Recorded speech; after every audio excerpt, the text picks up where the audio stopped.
Ladies and gentlemen, I want to apologize to you. You see, we have a little, there, on each side of the stage, there's a long, narrow mirror, and it's there with lights all around it for those of us who are about to perform, to give ourselves a final check over, you know, and see that buttons are buttons and things are all in place,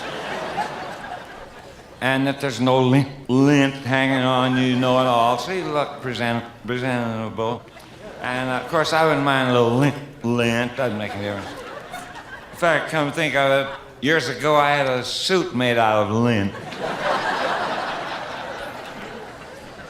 It picked up blue serge.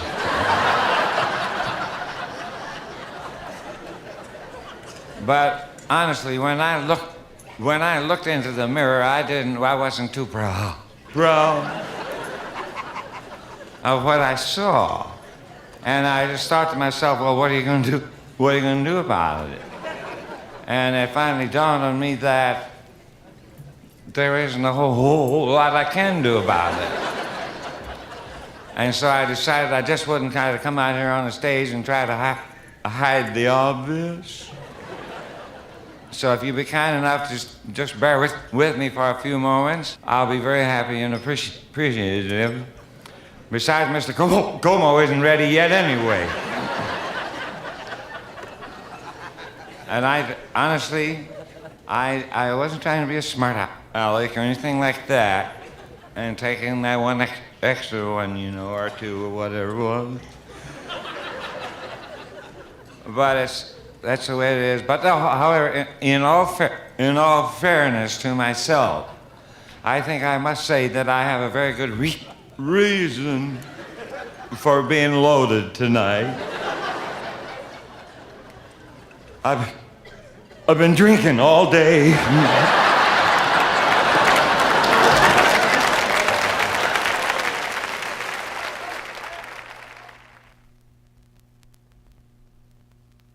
Really, what I was doing, I was just celebrating a little something, and I guess I might have carried it a little too far.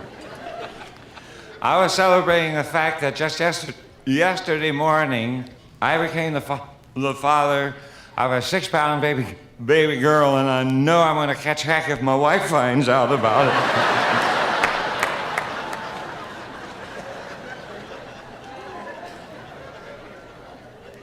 I met my wife in Oakland, California.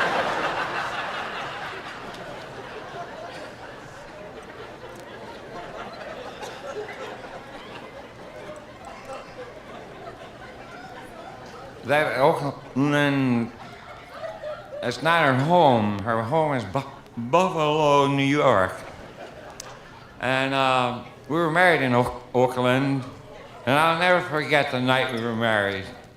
God knows I've tried.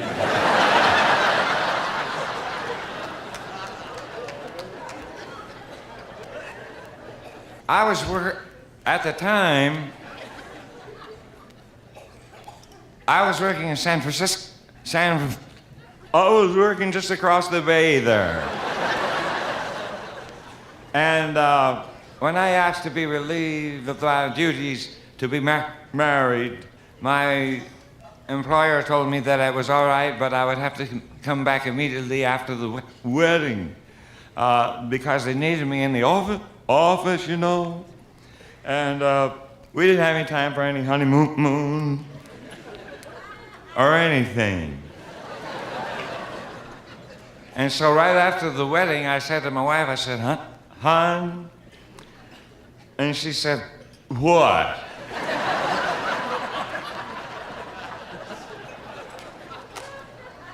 I said, I gotta get right back to the office right away. So if you don't mind, we'll take the helicopter and fly across. And she said she was afraid to fly. So the night we were married, my wife came across on a boat.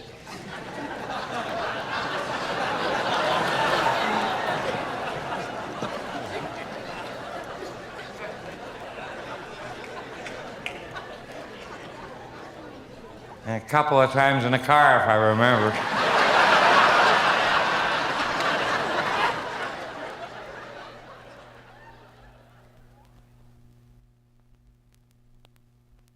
In just a little while, you folks are going to have the pleasure not only hearing the songs of the star of the program and all, but you're also going to have the pleasure of hearing and watching and seeing in person the gentlemen and ladies who have been supplying the fine music behind the curtain this evening. It's a wonderful orchestra. I love to hear them play. And while you would possibly never even consider counting how many pieces there are in the band, it so happens there are about, I think, 26, 27 members of the orchestra, the stage orchestra here. The only thing is they used to play in Hollywood. And when they were there in Hollywood, California, there were a 65-piece orchestra. And when they were hired by the International Hotel to come here and play, they all got on a bus, all 65 of them with their instruments and everything, and headed out for Las Vegas. The only thing was, when they crossed the Nevada state line, they had fruit inspection, and this is all that's left.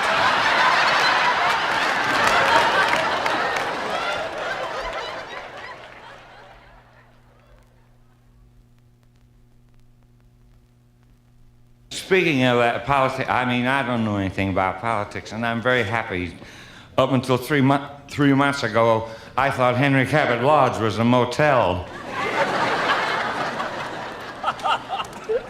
A friend of mine told me last night, he said, just think, if Barry Goldwater had been running against McGovern, nobody would have won.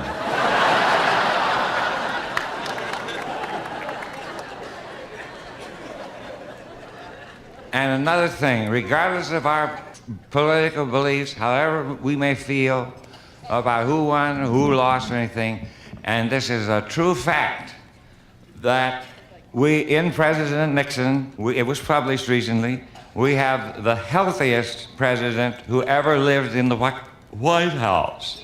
And I happen to know, and this was not published, but I happen to know that when President Nixon took his last physical, the doctor said to him, after they all had the consultation and everything, brought him in the office, one of them said, well, Mr. President, you without a doubt are one of the most healthy men who ever lived. And I want to say this to you, we have just one more little thing to go through with, and if it works out fine, you will be the healthiest who has ever lived in the White House. And he said, I want you to take this little bottle and take it home with you, have your regular dinner tonight, but after dinner, don't have any snacks or anything. Go to bed, and the first thing you do when you get up in the morning, take this little bottle with you to the bathroom and see that I get it sometime tomorrow afternoon. And we will just keep our fingers crossed and hope that it doesn't turn out cloudy. If it isn't cloudy, you're in top shape.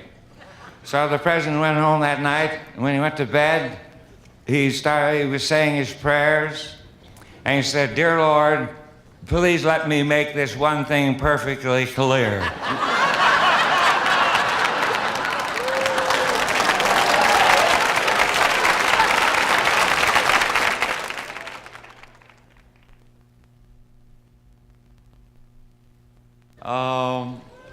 I don't know if you folks in the back of the club can see well enough to know that I have a beard.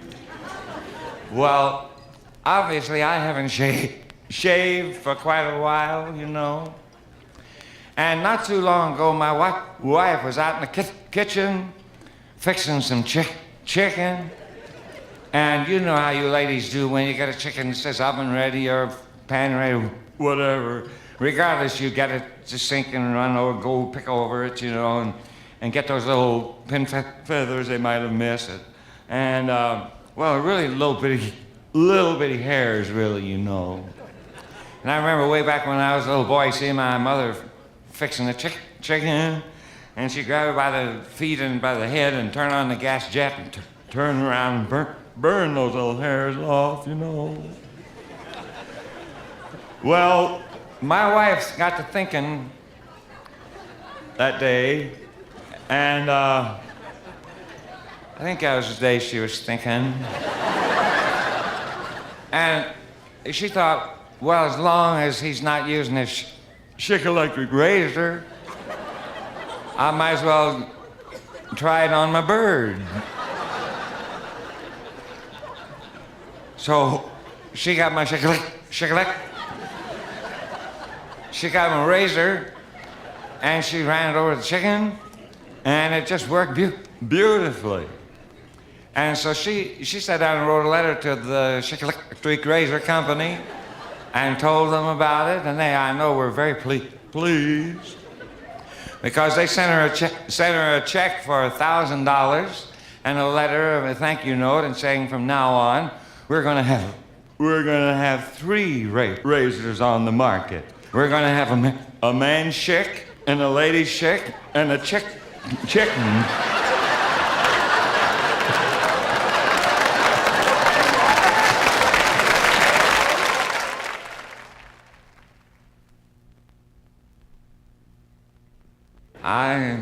I don't know you folks are interested or not, but I mean, I'm kind of new in this business. There's a possibility you might want to know something about me. I used to be a professional football player.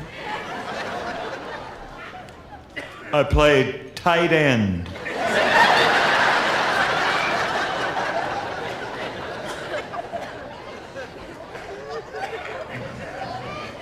Come to think of it, I was as tight as end in the whole league. Of course, I don't play in any sports anymore, but I quit that a long time ago. But I do everything I can to support all of the athletic events that come along, you know. In fact, in my hometown, I was known as the #1 athletic supporter.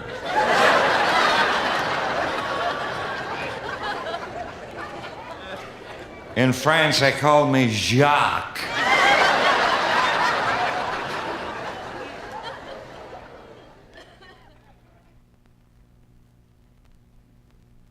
I'm trying to think of something else. Oh, you know what?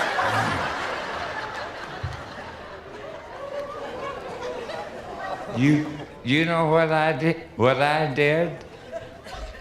I don't mean just now. But today, for the first time in my whole life, I played golf. Mr. Cole called me this morning and said, Foster, some folks from one of the nice country clubs in town have asked us to join them in a golf tournament that they're having. And I said, Mr. Como, I'm sorry, I don't play golf. And he said, it doesn't make any difference how you play. You can play and do the very best you can. They'll furnish everything.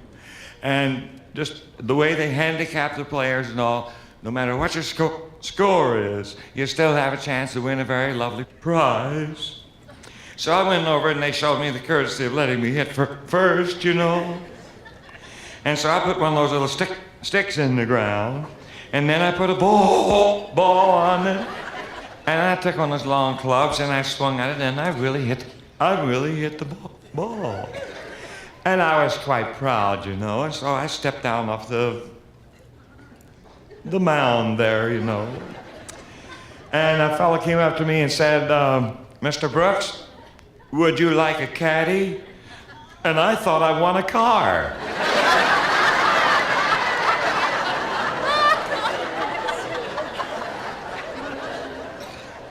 He finally explained to me that a caddy was a young man who went around with you, and if you knocked the ball in the woods or the rough, he would help you find it. And apparently Mr. Como told them that I had never played before because they started me off with about a dozen brand new balls. By the time I got to the 8th tee, I didn't have any balls left.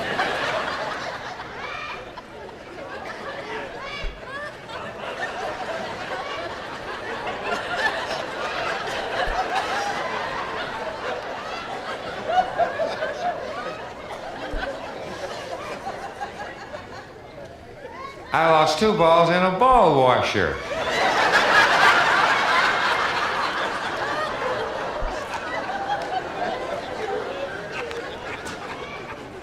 When I realized I didn't have any balls left, I looked at the caddy and I said, boy, I'm telling you.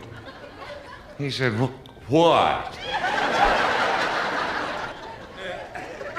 I said, you gotta be the worst caddy in the whole world. He said, oh, I don't think so, Mr. Brooks. That would be too much of a coincidence.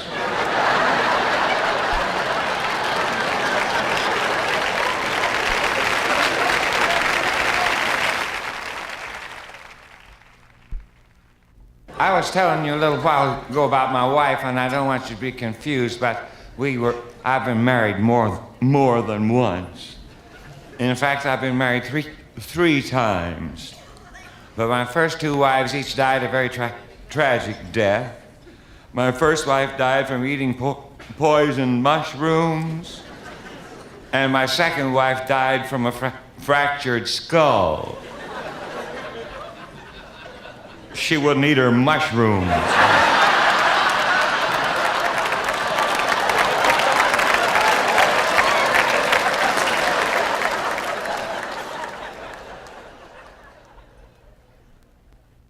I was talking about my wife a while ago, I think. I kind of wish she was here with me. I think correctly I'd say I wish she were here with me. It's kind of nice to have your wife with you, and when you go on these things. And I've seen other performers that say, ladies and gentlemen, I'd like to have you meet my wife. And they'd put the spotlight over her, and she'd stand up and take a bow. As if my wife could stand up. She went to the same party I went to.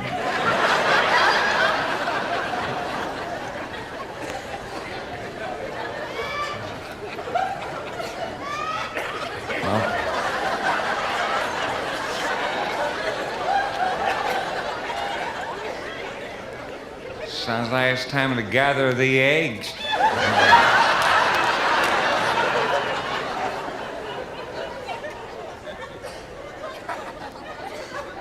I suppose that you may have noticed that, after all, I'm no spring chicken. Speaking of eggs, but you might have noticed that I'm not outside of the obvious shape that I'm in. I'm not in too bad a physical condition. And I don't do anything in particular to keep myself in good shape other than make sure that every morning I have my Tang.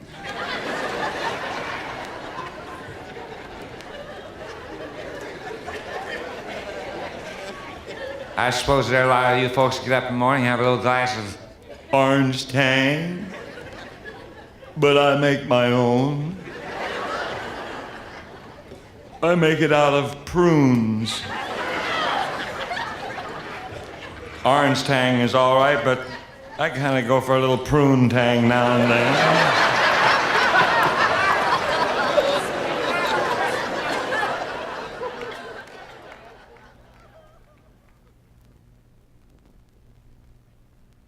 I was in the service. And I might say that I was in the toughest outfit of them all. I was in the Naval Air Force. Oh. Ever try forcing air through a navel?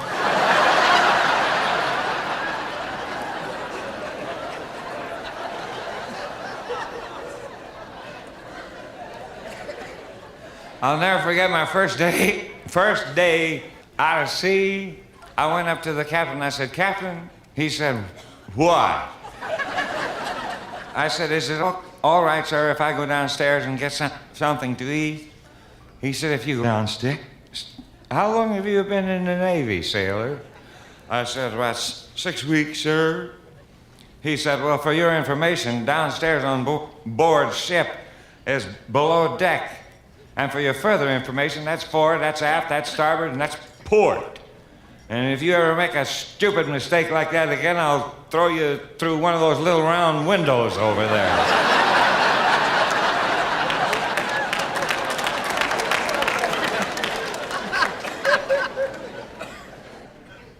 I was just kidding about that. But I wasn't. I try to do my best in the service. I mean, like a lot of you gentlemen here in the audience tonight, the same as I, you must have received a little card in the Second World War at one time or another from the late President Roosevelt. It says, please come to our war. I thought the President of the United States was nice enough to write to me. I ought to be nice enough to let him look me over anyway. And I went down to the Induction Center. A bunch of us got on a bus. I was living in Chickamauga, New York at the time, and it was in the dead of winter, and we got on this bus and went to this big building, an old post office building, bare as all get out, great, larger than this room, and we walk in the room, the first thing is to take off all your clothes.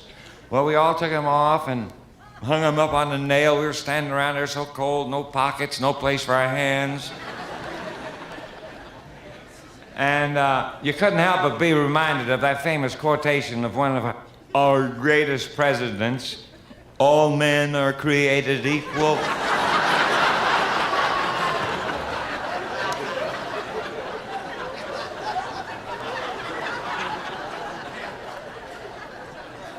I could give him a little argument in that department.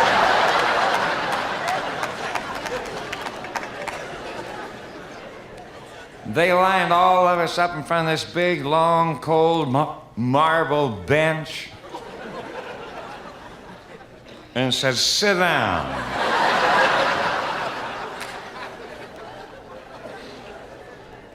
Sounded like a bunch of people applauding.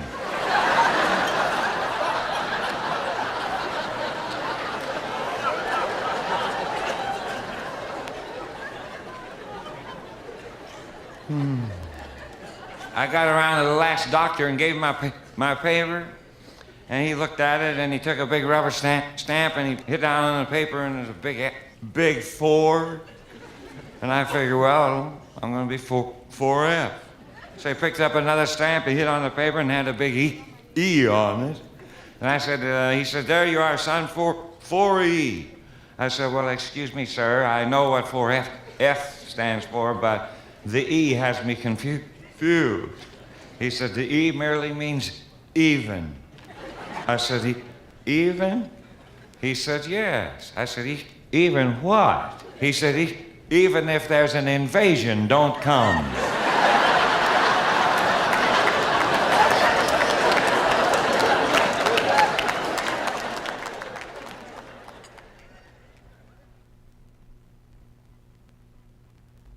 We were talking just the other day, playing husband and wife talk, and we finally got around to that bit about being loyal to one another, being faithful down through the years.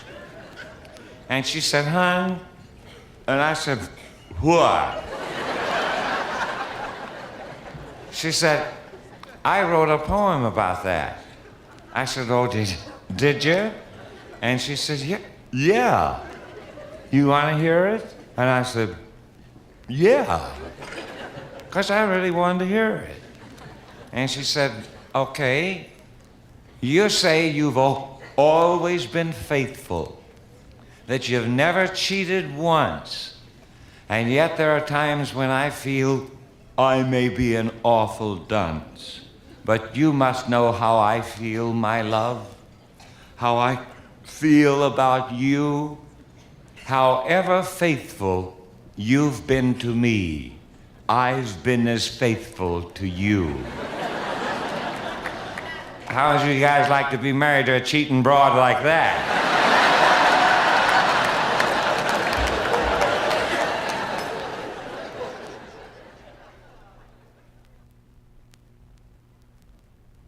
My wife has a whole bunch of brothers. One of them was the first American astronaut of Polish descent. And you may have recalled way back in the early days of the space program, he was the first astronaut who flew the capsule around the globe while his co-pilot walked into outer space. He walked for about a half an hour, and it came time to get back into the capsule, and he came up and knocked on the hatch door, and my brother-in-law said, "Who is it?"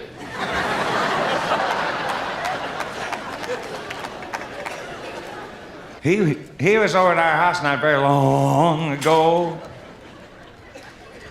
And he said, "You know what? You know what?" And I said, "What?"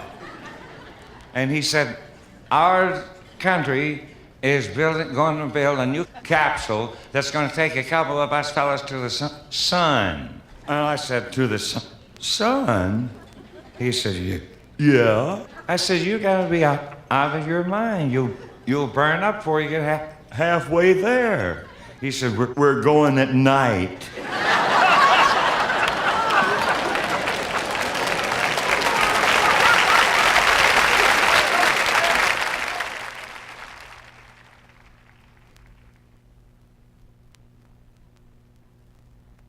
Did I tell you my wife was very pretty?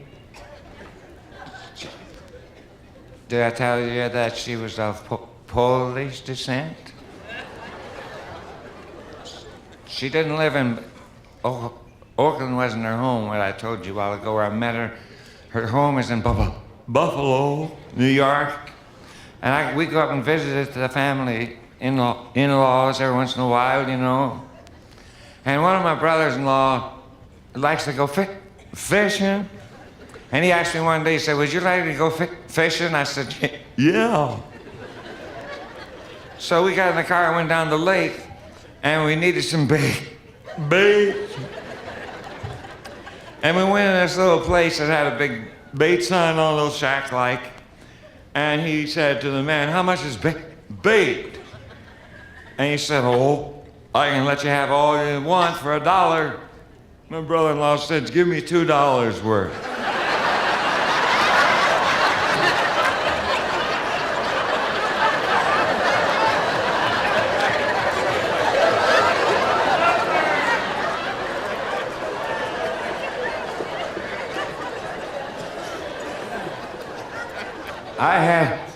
I had another brother-in-law who last winter, when the water all froze over, for the first time in his life, he went ice fishing, brought home 200 pounds of ice.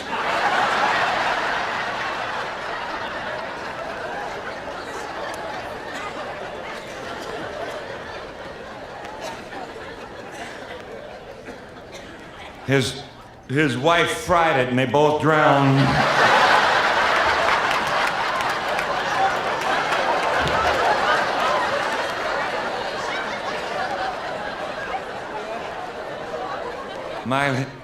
My late father-in-law was a Polish sea captain. When he passed away, like they do sometime, you know. His last request was that he be buried at sea. 2 of my brothers-in-law drowned digging his grave.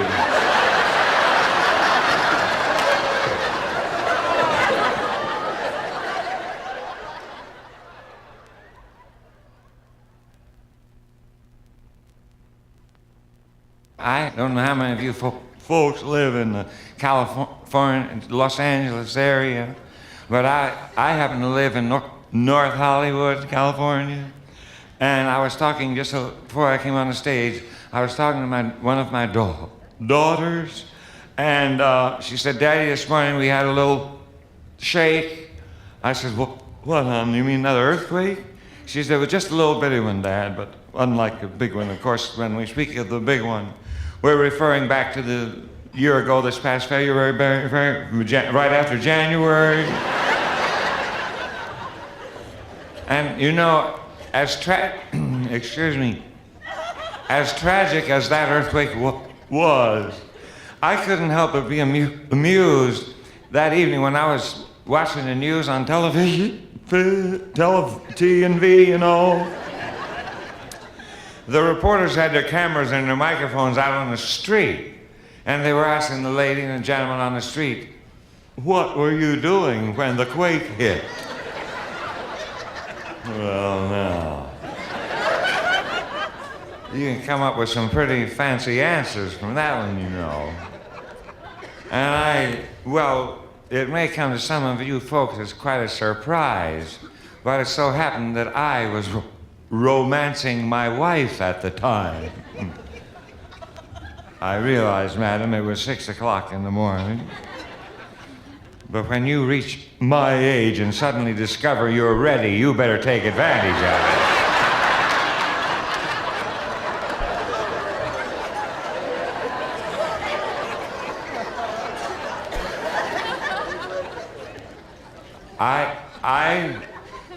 I was right in the middle of what I think I can safely say was one of my greatest performances.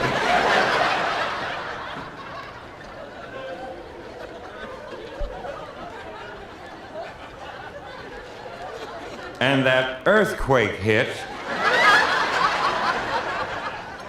and scared the heck out of me and darn near woke my wife up.